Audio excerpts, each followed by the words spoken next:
भैया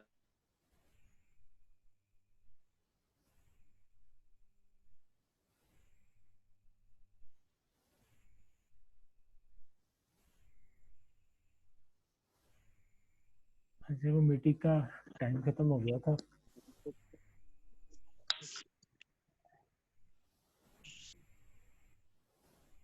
हमने फॉर्म बनाया, उसको एक्शन पे दिया, यूट्यूब के सर्वर का एड्रेस हमने उनकी वेबसाइट से देखा था कि वो अपनी क्यूरीज कहाँ सेंड करता है।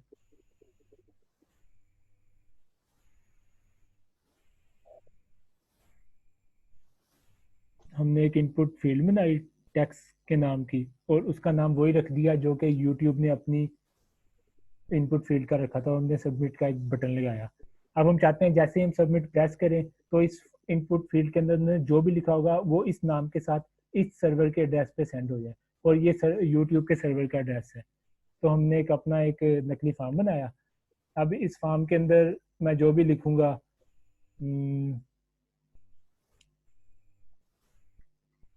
शायद रीदी, यहाँ पे सबमिट पे क्लिक करूंगा तो ये यूट्यूब के सर्वर पे जाएगा हमारी वेबसाइट से रिक्वेस्ट लेके, और शायद फ्रीदी जो कि इनपुट टेक्स्ट में लिखा था उसको सर्च करेगा। ये रिजल्ट आ गया। ये उसके सर्वर का एड्रेस है, यहाँ तक सवालिया निशान से पहले पहले। और सवालिया निशान के बाद ये जो हमने इनपुट फील्ड का नाम रखा था, और ये जो हमने सर्च किया था। कहने का मतलब ये है कि जो हम अपनी इनपुट फील्ड का नाम रखते हैं ना, वो सर्वर पे चीज़ों को उसी नाम से देखता है और उसी नाम से पहचानता है कि वेब पेज के कौन से हिस्से में मुझसे किस टाइप की इंफॉर्मेशन रिक्वायर की है। और अगर हम इसी तरह गूगल को भी देखना चाहें तो मैंने यहाँ पे गूगल पे HTML फॉर्म सर्च किया था, तो हम देखेंगे कि ये कैसे सर्च करता है। ये सर्च के बाद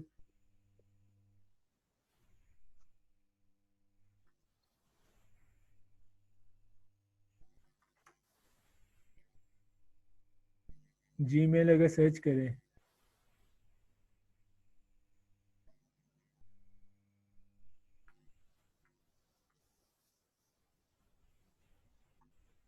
सर इसका भी तो हम पैक्ट में जाके देख सकते हैं। हाँ देख सकते हैं, लेकिन जो होता है ना यूआरएल में आपके जो होती है ना वो सेंड होती हैं, जो इनपुट फील्ड का डाटा होता है। तो यूआरएल में जाके ही आप देख सकते हैं कि आपने कि इसने, ये तो इसके सर्वर का एड्रेस है, google.com/search, ये इसके सर्वर का एड्रेस है। तो इसने अपने इनपुट का नाम क्या, वैसे हम वहाँ पे भी जाके देख सकते हैं, लेकिन यूआरएल पे भी होता है। बड़ी लंबी इसकी क्यूरी है, क्या क्या करता रहता है ये। मैं इसको इंस्पेक्ट करके देखता हूँ।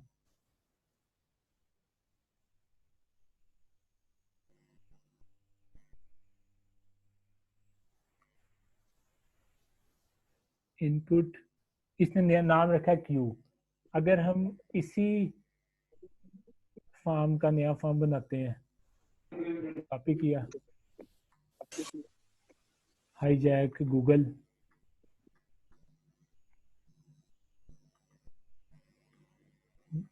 google.com, और पूरा एड्रेस क्या था उसके सर्वर का, सर्च सर स्लैश, रिजल्ट क्या कह रहे हैं। की जगह हम सर्च नहीं लिखेंगे स्लैश के बाद? हाँ मैंने लिख दिया, ये सर्च लिखा, और उसके उसका नाम था, इसका नाम था क्यू। जस्ट उसने अपने इनपुट का नाम रखा क्यू। तो जब हम यहाँ से सर्च करेंगे, अब हम अपने पेज पे जाते हैं। हमारा पेज आई थिंक ये था, इसको टाइप करता हूँ। अब ये हाईजैक गूगल है, यहाँ पे HTML ही सर्च कर लेते हैं। अब हमने एक्शन में गूगल का सर्वर का एड्रेस लिखा और वही क्यूरी यूज किया है, तो गूगल का सर्वर यही समझेगा कि ये मेरी अपनी वेबसाइट से रिक्वेस्ट आई है, क्योंकि एवरीथिंग इज सेम। सर्वर को ये नहीं सरोकार के उसको रिक्वेस्ट कहाँ से आ रही है। अभी एक सॉफ्टवेयर होता है, उसका नाम होता है पोस्टमैन। वो आगे जाके आप अपने करियर में देखेंगे, तो पोस्टमैन को हम यूज करके दुनिया के किसी भी सर्वर को एक डमी रिक्वेस्ट सेंड कर सकते हैं। हम अपनी वेबसाइट बनाते हुए एपीआई डेवलप करते हुए देख सकते हैं कि वो सर्वर हमें क्या रिप्लाई कर रहा है। तो इस सारी बात का ये निचोड़ है कि व्हाट इज फार्म। फार्म का एक ही मकसद होता है, डाटा सेंड करना सर्वर के पास। और फार्म बनाने के लिए मुख्तलिफ HTML की फील्ड्स होती हैं, और हर फील्ड को डालने के लिए हम इनपुट टैग यूज करते हैं। और जो इनपुट टैग होता है, अगर हम उसके टाइप को अलग-अलग रखेंगे तो वो, अगर टाइप कलर होगी तो वो कुछ और हो जाएगा, अगर टाइप होगी नंबर वो कुछ और हो जाएगा, अगर उसकी टाइप सबमिट होगी वो एक बटन बन जाएगा। तो ये एक सिंपल सी चीज है। Okay sir. और सर आज के लिए इतना ही काफी है बस। काफी है हाँ सर वैसे इतना। सही है। बस ये फॉर्म, अगर हम कुछ और इसकी देखना चाहें फील्ड कह लें, जैसे कि रेडियो बटन वगैरह, वो भी हम देख सकते हैं। जैसे कि रेडियो चेक। सर ये मिड में हाँ जी, सर ये मिड में इंक्लूड होगा, ये कौन सा पढ़ा रहे हैं यहाँ पे? आपको आसान लग रहा है कि मुश्किल? सर सर मुश्किल नहीं है बस वैसे, बस कुछ ना कुछ है। कुछ नहीं नहीं, देख के मैंने जो मैं जो हम लोग जो, अब जो इसमें आपके नहीं, साथ, बोले बोले। सर वो कुछ टीचर्स ने बोल दिया ना कि जो मैं अब आप लोगों को पढ़ा इसके बाद आज और मिड में नहीं आएगा, जो पिछले लेक्चर सिर्फ वही आएंगे। पीछे भी वैसे आई थिंक बड़ा पिछले इजी है। 5 लेक्चर में से ही आएगा। हाँ जी, वो आपने सुना हुआ है ना, हमारे पीएम साहब कहते हैं घबराना नहीं है। तो आप लोगों ने भी ना घबराना नहीं है, बस टेंशन नहीं लेनी, आराम से मतलब। तो उन्होंने नहीं, वो नहीं सर घबरा रहे सर। बाद में पता चले। जो हमारी इमाम का हाल किया हुआ है खान साहब ने, वो ना आप लोगों का हाल हो जाए बाद में, घबराना नहीं बोल के। जी सर। बिल्कुल यही सर। सारे इस टाइम आधे बच्चों की तो लाइट ही बंद है।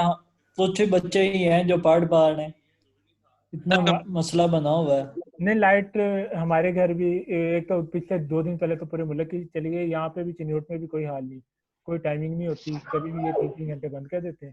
वो तो मैं समझता हूँ हर तरफ ऐसा ही सर मुश्किल से आधा घंटा लाइट आ रही है, आधा घंटा 1 घंटा, इससे ज्यादा लाइट नहीं आ रही। तो हाँ। कि ना है नहीं है जैसे। अच्छा, बस ये सर लास्ट इसको जो है ना फाइनल में रख लें, सर मैंने ये ना बाद में इसको सर इंक्लूड ना करें उसमें। मैं ना आपकी गया, मैं गया था यूनिवर्सिटी, वहाँ पे लैब में कौन सर होते हैं, मुझे उनका नाम भूल गया। लैब में कौन होता है भला? जिया होते हैं वहाँ पे। हाँ सर, सर जिया होते हैं हेड जिया वहाँ। साहब। जिया साहब से मैंने पूछा था आपके मिड कब हो रहे हैं, वो कह रहे थे आपके मिड नहीं, आपके जनवरी में फाइनल ही हो जाने हैं। आप लोगों को कुछ है सर ऐसा आज ना फाइनल ही होने, रेटा मिड नहीं होने। फिलहाल सर नहीं पता, कुछ नहीं पता है, ऐसा हाँ, तो कुछ नहीं बताया। वो मुझे कह रहे थे कि ना आप लोगों के फाइनल ही होने हैं। मैंने उनसे 2-3 दफा पूछा, मैंने कहा फाइनल का मतलब सेमेस्टर खत्म हो रहा है? कहते जी ऐसे ही है। तो फिर मैंने कहा अच्छा। फिर वो कह रहे थे कि सर आप ये क्या टीचर्स हमें क्या तो सर फिर जब फाइनल होगा तो सर उसमें फिर मिड का भी होगा इंक्लूड उसमें? फाइनल का मतलब फिर यही होगा कि जो पढ़ा है, जाहिर सी बात है। वो ओवरऑल बाकी टीचर सारा। आपको क्या कह रहे हैं? सर सर हमारी फिलहाल सिर्फ तो यही कह रहे हैं कि एग्जाम होंगे।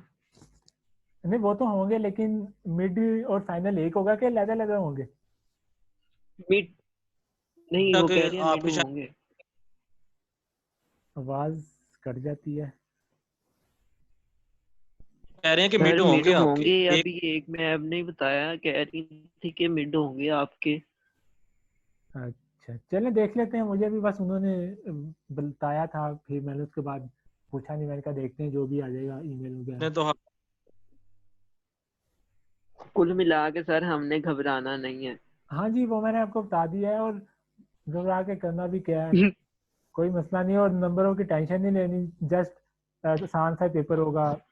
सारी क्लास कोई आप बता दें, कोई इशू नहीं होगा, क्योंकि बेसिक भरोसे हम लोग चलें कह देते हैं कि कोई मसला नहीं, नहीं, हम लेकिन घबराते नहीं है। बाकी टीचर्स तो है ना सर, बाकी टीचर बाकी भी टीचर्स आपके जैसे नहीं ना। हम्म, वो तो नहीं मैं जानता। चले, वो तो चले और मैं बात। हमारे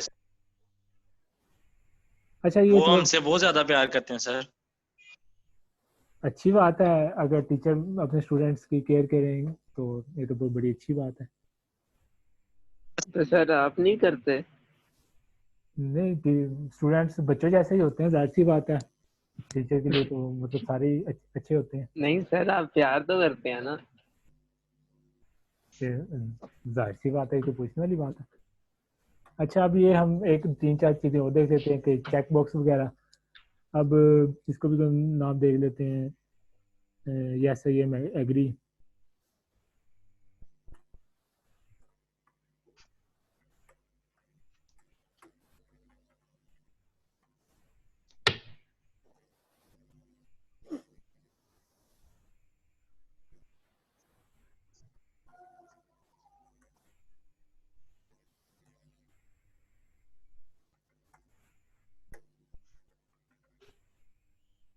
अब ये मैंने इनपुट बनाया चेक बॉक्स के नाम का, इसको लैदा करने के लिए ठीक हो गया। आर यू एग्री, ये आपने देखा होगा कि अक्सर वेबसाइट में एंड पे लिखा होता है कि I accept your terms and policy. Yes sir. अगर हम इसको बटन भी दे दें किधर,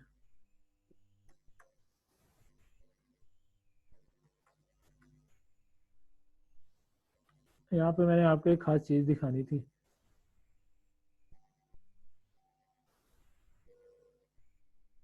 डमी की जगह सर वो खास चीज हम सुबह।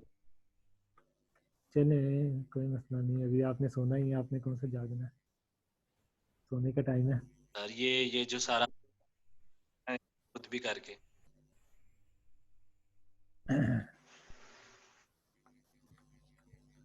अगर मैं इसको चेक करके इसको सबमिट करूं, जैसे मैं अब मैंने इसको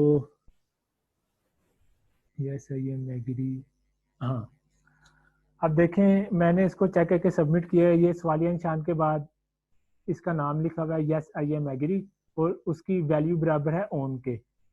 अब इसकी जो ये चेक बॉक्स है इसकी वैल्यू सर्वर को कैसे पता कि ऑन का क्या मतलब है, सर्वर को कोई चीज़ नहीं पता होता।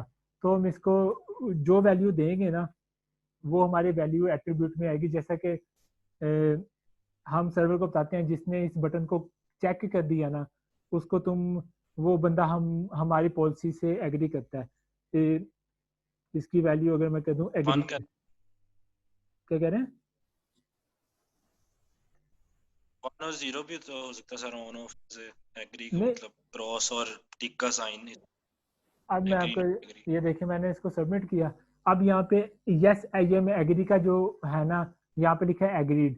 तो हम सर्वर पे अपने प्रोग्रामिंग के जरिए लॉजिक कर सकते हैं कि अगर किसी यूजर के इस एट्रीब्यूट की वैल्यू एग्रीड है ना, तब उसको तुम ऑथेंटिकेट कर दो हमारी वेबसाइट पे साइन अप करने के लिए। मीन्स के इस वैल्यू के टैब पे हम डिफरेंट वैल्यूज लिख के सर्वर को भेजेंगे। इस वैल्यू का मैं बताना ये चाह रहा हूँ, ये वैल्यू वाला एट्रीब्यूट बहुत अहम है। आपने देखा होगा कि ये वैल्यू हमने इनपुट जिसकी टाइप टेक्स्ट है वहां पे नहीं दी, क्योंकि जो होता है ना टेक्स्ट इनपुट, उनकी वैल्यू वो होती है जो हम इंटर करते हैं। ये जैसे यहाँ पे मैंने अपना नाम इंटर किया था सर तो ये हाँ जी, सर ये अगर हम लोग ये आप हम लोग एग्री को करके सबमिट करते हैं। हाँ अगर जी। हम बिना एग्री को किए सबमिट करें क्या आएगा वहां पे? एग्रीड आएगा कि कुछ उनको कुछ और आना चाहिए उसमें?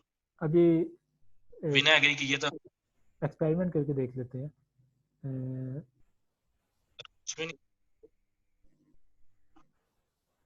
ये असल में जा रहा है यूट्यूब के उसके अंदर। हाँ यहाँ पे अब कुछ नहीं आ रहा, कुछ नहीं बोला, क्यों नहीं आ रहा? क्योंकि ये हमने इनपुट की फील्ड सिलेक्ट ही नहीं की। जब सिलेक्ट ही नहीं की तो सर्वर को हम ये डाटा भेज ही नहीं रहे। जब सर्वर को डाटा भेज, अगर हम ये सिलेक्ट करते तब हमने ब्राउजर को कहना था कि जो चेक बॉक्स हमने सिलेक्ट किया ना सर्वर को उसका वैल्यू जाए, मतलब सर्वर को इसका नाम जाएगा। इसका नाम हमने रखा हुआ है यस आई एम एग्री। हम सर्वर पे लॉजिक लिखेंगे इफ वो ये होगा वेरिएबल। अगर वो वेरिएबल जिसका नाम है यस आई एम एग्री, उसकी वैल्यू एग्रीड है, तो आप उस बंदे को इजाजत दे दें कि वो हमारे वेबसाइट पे साइन अप कर ले। मतलब वैल्यू यहाँ पे बहुत अहम है। और जो है ना इनपुट टाइप टेक्स्ट, वहाँ पे हम वैल्यू का एट्रीब्यूट क्यों नहीं यूज करते, क्योंकि जो हम यहाँ पे लिखेंगे ना वही इस इनपुट की वैल्यू बन जाएगी। जो हम यहाँ पे लिखते हैं वो इसकी वैल्यू बन जाएगी, जो कलर यहाँ चूज करेंगे वो इसकी वैल्यू बन जाएगी। इसलिए हमें अलहदा से इधर वाले जो है ना ऊपर वालों पे वैल्यू नहीं देनी पड़ी। लेकिन जो इस तरह के होते हैं ना फॉर्म एलिमेंट्स, जिनकी वैल्यू डिफॉल्ट पहले से हम लिख के सेंड नहीं करते, उनकी हम पहले से यहाँ पे इसको बता देते हैं कि इसकी वैल्यू क्या होगी। अगर हम रेडियो बटन की बात करें तो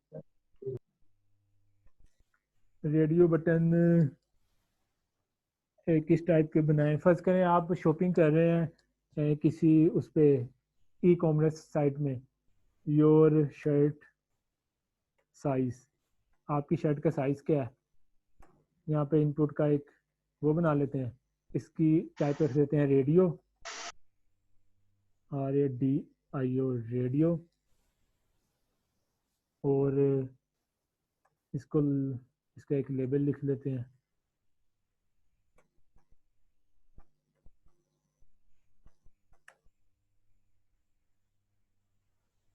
शॉर्ट ने स्मॉल,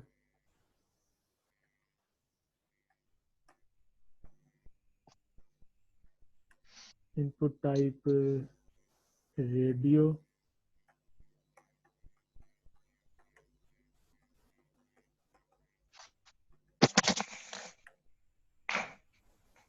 मीडियम,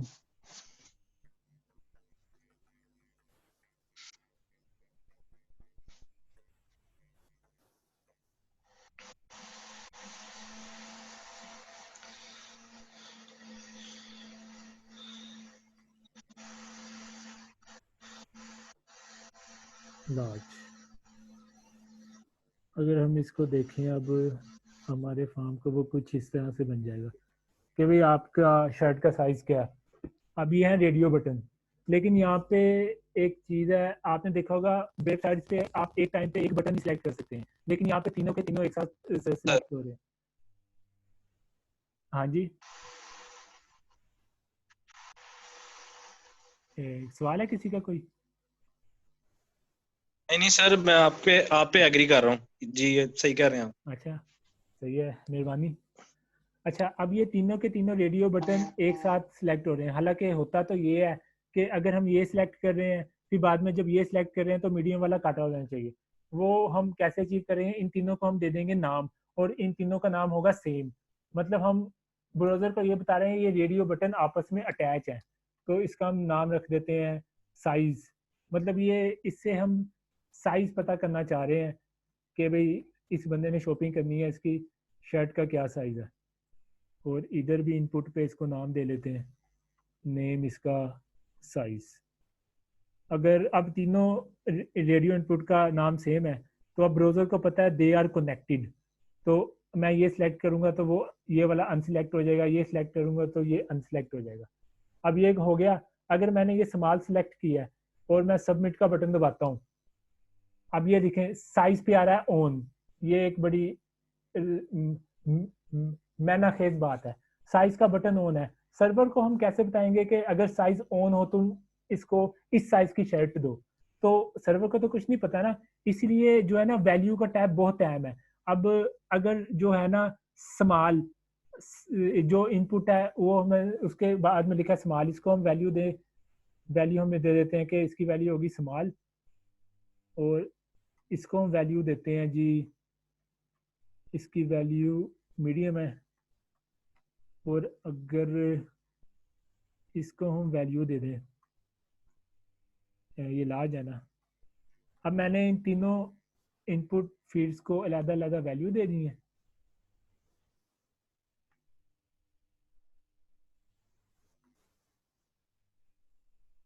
अगर मैं मीडियम सेलेक्ट करता हूँ और सबमिट पर क्लिक करता हूँ, अभी देखें साइज के मीडियम में स्मॉल क्यों आ रहा है, क्या सेलेक्ट किया था मैंने, स्मॉल ही सिलेक्ट है। अगर मैं ये मीडियम सेलेक्ट करता हूँ, सबमिट पे क्लिक किया, अब साइज आ रहा है मीडियम। अब हम एक वेरिएबल बनाएंगे अपनी प्रोग्रामिंग में वेरिएबल में इस एट्रीब्यूट की वैल्यू सेव करेंगे और फिर अपने बैक एंड पे कोड लिखेंगे if size is equal to medium, then उसको ये वाली शर्ट पार्सल कर दो या ये उसके कार्ट में, शॉपिंग कार्ट में ऐड कर दो। यहाँ से आपका बन रहा लॉजिक कि ये इनपुट फील्ड में डाटा, उनका नाम रखना क्यों जरूरी है, उनको वैल्यू देना क्यों जरूरी है। नाम से सर्वर पहचानने का व्हाट इज दिस, और वैल्यू से जो इस तरह के इनपुट फील्ड होंगे जिनकी डिफॉल्ट कोई वैल्यू नहीं होती, वो हमने सर्वर को समझाना होता है। अगर यूजर ने इधर क्लिक किया तो वो इस साइज की शर्ट मांग रहा है, अगर इधर क्लिक किया तो इसकी। तो these are the significance of the name attribute and value attribute. Name और वैल्यू क्यों यूज होते हैं।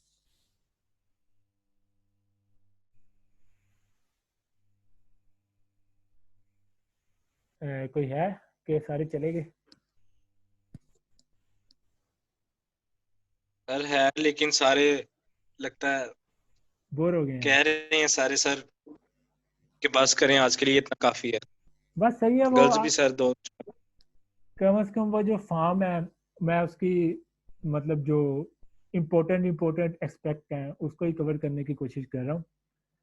तो यस सर। गर्ल्स तो मेरे ख्याल से मैं देखता कोई सारे नहीं है, 10-12 लोग ही हैं इस टाइम वैसे, नहीं 16 पार्टिसिपेंट। लाइट का मसला आने को तो सारे राजी हैं। अच्छा, ये फिर आपको पता चल गया व्हाट आर इनपुट्स, इनकी एट्रीब्यूट्स क्या होते हैं, फॉर्म का मकसद क्या होता है, जी डाटा सर। सबमिट कैसे करते हैं, और एक्शन के अंदर हम यूआरएल कौन सा लिखते हैं, और ये जो फॉर्म के नाम होते हैं इनको कहते हैं क्यूरी, जो सवालिया निशान के बाद आता है यूआरएल में। सवालिया निशान और क्यूरी में जो होता है नेम, वो उस इनपुट फील्ड का नाम होता है, और वैल्यू, जो वैल्यू हम खुद से भी सेंड कर सकते हैं, जैसे मैंने यहाँ पहले से लिख दी है, इसकी वैल्यू स्मॉल है, इसकी मीडियम लार्ज। और अगर हमने खुद से सेंड नहीं की, यहाँ पे जो यूजर इंटर करेगा, अपना नाम इंटर करेगा, वो फिर इसके नाम के साथ सर्वर के पास जाएगा। तो इस तरह से हम HTML में फॉर्म बनाते हैं। तो फिर बैक एंड पे सारा सर्वर हमारे डाटा को हैंडल करता है, और उसी डाटा के मुताबिक हमें नया वेब पेज बना के भेजता है जो हमारे ब्राउजर में लोड होता है। जैसे फेसबुक पे लॉगिन करेंगे तो आफ्टर लॉगिन की ऑथेंटिकेशन से हमारा होम पेज लोड होगा। तो इस तरह ये सारा प्रोसेस चलता है। ठीक सर है। वो आपको शायद ज्यादा कि पेपर फाइनल जो है वो हमारे एकदम ही होंगे। सर मैंने ये सीनियर भी है हमारे साथ, तो वो ये कहते हैं कि उनके तो मिड्स हो गए हैं ये पिछले महीने ही, तो वो तो ये कह रहे हैं कि उनके फाइनल इस तरह। सर हमारे तो कोई मिड्स ही नहीं हुआ, तो डायरेक्ट ही फाइनल ले लेंगे। सर जहाँ असल में कह रहे थे कि मैंने उनसे पूछा सर ये सेमेस्टर कब एंड हो रहा है, कहते जनवरी में एंड हो रहा है। फिर मैंने कहा सर अगर ये जनवरी में एंड हो रहा है तो मिड कब होंगे? एंड का मतलब होता है एंड, मतलब फाइनल हो जाएंगे, तो मिड कब होंगे? तो मिड का भी उन्होंने यही जवाब दिया कि बस अब फाइनल ही होंगे। ये तो ज्यादती है हमारे साथ आज। नहीं ज्यादती वाली, मैं एज अ स्टूडेंट सोचूं तो ये फायदा ही है, एक बार ही पेपर दो और काम खत्म करो। सर मिड्स का इतना सिलेबस हमसे वो नहीं था हो रहा इतना कि अभी ये मिड्स हो जाएंगे, चलो फिर फाइनल में थोड़ी आसानी हो जाएगी। ये सारा सर बर्डन एक बार ही में इन्होंने डाल दिया। वैसे आफ्टर मिड फाइनल में बास टीचर तो सारा सिलेबस ही शामिल कर लेते हैं, मिड का भी और फाइनल का भी। हमारे साथ तो यही कुछ होता था, हम तो अपने वो टीचर टॉपिक बता। अच्छा टॉपिक बता देते थे। सही हो गया। मुझसे भी बहुत ज्यादा आप लोग मैसेज करते हैं टॉपिक बता दें। मैं इसलिए बताया था कि अभी थोड़ा सा तो पढ़ा है, इसमें से क्या इंक्लूड किया जाए, क्या एक्सक्लूड किया जाए। कोई चीज इतनी खास बनती नहीं आ रही है। साथ बता, आपकी आवाज आपकी तो बहुत सर फिक्र नहीं है इतनी। आपकी आवाज बहुत कट रही है, बहुत मुश्किल से मैं समझ रहा हूँ। सर आपने तो हमारे साथ प्यार मोहब्बत का वादा किया हुआ। नहीं मैं ये मेरा प्रोफेशन भी तो है ना। अब एक बंदा खाली पेपर दे दे, बंदा फिर भी मतलब अपने प्रोफेशन के साथ भी तो सर अपनी पर रिस्पॉन्सिबिलिटी। नहीं आप आवाज कट गई। कोई और? सर इंशाल्लाह मेहनत से करें सर, हम ये भी नहीं कह रहे कि खाली दे दें। हाँ जी, मतलब कहने का मतलब ये है कि जिस तरह मैं फास्ट में था हमें तो बहुत ज्यादा रगड़ा लगता था, और कुछ टीचर्स की तरफ से ऐसे भी लगता था कि जो कुछ मर्जी कर लो आप अचीव कर ही नहीं सकते। मतलब पास होना ही ऐसे होता था कि बस अल्लाह में ऐसे दुआ करते थे कि भाई पास हो जाए। तो वो सिस्टम तो मुझे भी नहीं अच्छा लगता, क्योंकि एजुकेशन का मकसद दिमाग को टेंशन देना नहीं होना चाहिए।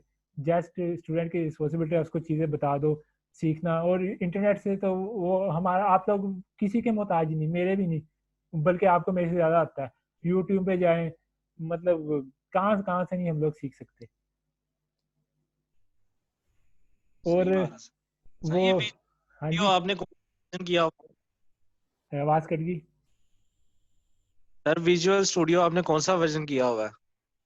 वर्जन तो मैंने देखा नहीं, उनकी वेबसाइट पे जाते हैं वो लेटेस्ट ही होता है, और ये अपने आप को ऑटो अपडेट भी करता रहता है ये टाइम आपके के वाला? साथ। वर्जन सॉरी मैंने नहीं देखा, क्योंकि देखने की जरूरत ही नहीं होती, हम लोगों ने आज तक कभी जिंदगी में नहीं देखा वर्जन इसका। Okay sir. हाँ जी, वर्जन की तो इसमें बात ही कोई नहीं है। सर आज और जो है अच्छा जो है दो को भी ये जो मैंने आपको बताया लेबल, आई थिंक मैं इसको सही तरह एक्सप्लेन नहीं कर पाया। इसकी आपको समझ लगी है, इसका क्या, इसकी क्या इंपॉर्टेंस है? ये मीडियम आप लेबल के बगैर भी लिख सकते थे, लेकिन ये हमने लेबल के अंदर क्यों लिखा? क्यों लिखा? अभी पता है आपको? अब बताएंगे। अच्छा मैं बताता हूँ। अगर मैं इसको करूँ रिफ्रेश पेज को, अब मैं इस स्मॉल पे क्लिक कर रहा हूँ, ये आ रहा है मेरा कर्सर नजर, स्मॉल पे क्लिक कर रहा हूँ, पर वो जो है ना रेडियो बटन पे क्लिक नहीं हो रहा। ये आ रहा है ना आपको नजर? रेडियो बटन पे क्लिक कर रहा हूँ, अब क्लिक हो रहा है। जी सर। मैं चाहता हूँ जो ये टेक्स्ट लिखी हुई है ना, ये मेरे इनपुट के साथ अटैच हो जाए। जब आप वेबसाइट पे जाते हैं, आप टेक्स्ट पे क्लिक करते हैं ना, तो टेक्स्ट पे क्लिक करें तो वो हाईलाइट हो जाए, इसके लिए हम इसको लेबल में बंद करते हैं। तो अब जो ये जो ये समाल है ना, समाल को हमने लेबल के अंदर लिखा है। लेबल में एक एट्रीब्यूट होता है फोर। हमने इस लेबल को अटैच करना है इस इनपुट के साथ। तो इस इनपुट पे हम एक एट्रीब्यूट लिखेंगे आईडी का, इसको कोई आईडी दे देंगे। इसका आईडी हम लिख लेते हैं समाल ही। जो हमने इसकी आईडी दी होगी वो हम फोर के अंदर लिखेंगे, समाल। मतलब ये वाला एट्रीब्यूट इनपुट का लेबल के इस फोर वाले एट्रीब्यूट के, इसकी वैल्यू सेम होनी चाहिए। अब इसकी वैल्यू सेम है। अब जब मैं इसको रिफ्रेश करूं, अब मैं इस स्मॉल पे क्लिक करूं, वो हाईलाइट हो रहा है। समझ लगी? अब मैं मीडियम पे क्लिक कर रहा हूँ, मीडियम हाईलाइट नहीं हो रहा। जब मैं इधर क्लिक करूंगा तब हाईलाइट। मतलब मैं चाहता हूँ जो ये टेक्स्ट लिखे हुए हैं ना, ये मेरे फॉर्म की फील्ड के साथ अटैच हो जाए। मैंने इंटर यूजर नेम पे क्लिक किया, ये हाईलाइट हो गया, क्योंकि मैंने इसके जो है ना लेबल के अंदर फोर एट्रीब्यूट, उसकी वैल्यू इस इनपुट की आईडी की वैल्यू के बराबर रखी है। जब मैं इंटर पासवर्ड पे क्लिक करता हूँ, ये हाईलाइट नहीं हो रहा। जब मैं इधर क्लिक करता हूँ, ये हाईलाइट हो रहा है, क्योंकि मैंने इसका लेबल इसके साथ अटैच नहीं किया। लेबल का मकसद होता है टेक्स्ट को अटैच कर देना किसी भी इनपुट फील्ड के साथ। ये कोडिंग के लिए जरूरी नहीं है, इससे आपका कोड भी नहीं खराब होगा, ये नहीं, वो कोड नहीं चलेगा। लेकिन जब यूजर आके इधर क्लिक करेगा, इधर उसको मुश्किल होगी। अगर वो टेक्स्ट पे क्लिक कर दे, ये सिलेक्ट हो जाए, उसको आसानी होगी। इसी तरह मैं यहाँ क्लिक कर रहा हूँ, ये चेक बॉक्स पे क्लिक नहीं हो रहा। अगर मैं इसको भी आर यू एग्री को मैंने लेबल के अंदर बंद किया है, लेकिन मैंने इसको इसके साथ अटैच नहीं किया आईडी और फोर एट्रीब्यूट के साथ। जब अटैच करूंगा तब ये यहाँ क्लिक करने से भी सिलेक्ट हो जाएगा। तो लेबल का ये मकसद है। चलें, आई थिंक सर असेसमेंट के आप सर असेसमेंट का आवाज कट गई। असेसमेंट क्या करना है आपने? हमारी फिलहाल कह तो रही थी 30 नंबर का ये होता है के साथ। 30 नंबर की असाइनमेंट वगैरह। सर असेसमेंट में वो सारा वो चेकिंग वगैरह होगा आई थिंक उसकी। और कोई और में से सेम सवाल कर ले, ये आवाज नहीं आ रही आपकी। सर भाई ये कह रहे हैं कि असेसमेंट जोन से हैं उसके 30 मार्क्स है, तो उसका आप क्या करेंगे हमारे साथ? जोन सी असाइनमेंट होंगी या क्लास में जो परफॉर्मेंस होती है उसका क्या करना है? मैंने अब आपको ना HTML, क्लास पार्टिसिपेशन। मैंने आपको HTML तकरीबन पढ़ा दी है। एक छोटा सा टॉपिक आता था टेबल्स का, वो बहुत ही छोटा था। वो आप लोगों के पास आई थिंक हमें देर हो गई है, लेक्चर घंटे ज़्यादा हो गया। मैं आपको छोटी सी असाइनमेंट सर दूंगा जिसमें आपने ना बेसिक सी चीज़ें बनानी है, तो वो फिर आप मुझे बना दें, वो 30 नंबर में उसको हम कर लेते हैं जैसे। ठीक है सर सर। ये ठीक। हाँ जी, और असाइनमेंट फिर हम सोल्व भी कर लेंगे बैठ के, ताकि असाइनमेंट का मकसद जो है लर्निंग, वो आप खुद बना लेंगे जी इंशाल्लाह ताला। आप लोगों को सब कुछ आता है, आई एम श्योर। वो तो आप लोगों को कोई इशू नहीं होगा, तो वो हम उसके अंदर कर लेंगे एडजस्ट। ठीक है सर, थैंक यू। ठीक है सर। ठीक है, चलें सही है। फिर सुबह इंशाल्लाह ताला अपने टाइम पे ही, आज मैं फैसलाबाद ही आया हुआ था तो सफ़र पे था, तो फिर इंटरनेट भी नहीं था, तो मैंने इसलिए टाइम आज बदला था। ठीक है सर, कोई मार नहीं। चले अल्लाह ठीक है, ठीक है, फिर अपना ख्याल बहुत रखिएगा। शुक्रिया सर। अल्लाह बहुत हाफिज़। ओके बहुत शुक्रिया सर, सर। अल्लाह हाफिज। अल्लाह हाफिज़। ख्याल रखिएगा सर अपना। ठीक हो गया, तो शेयरिंग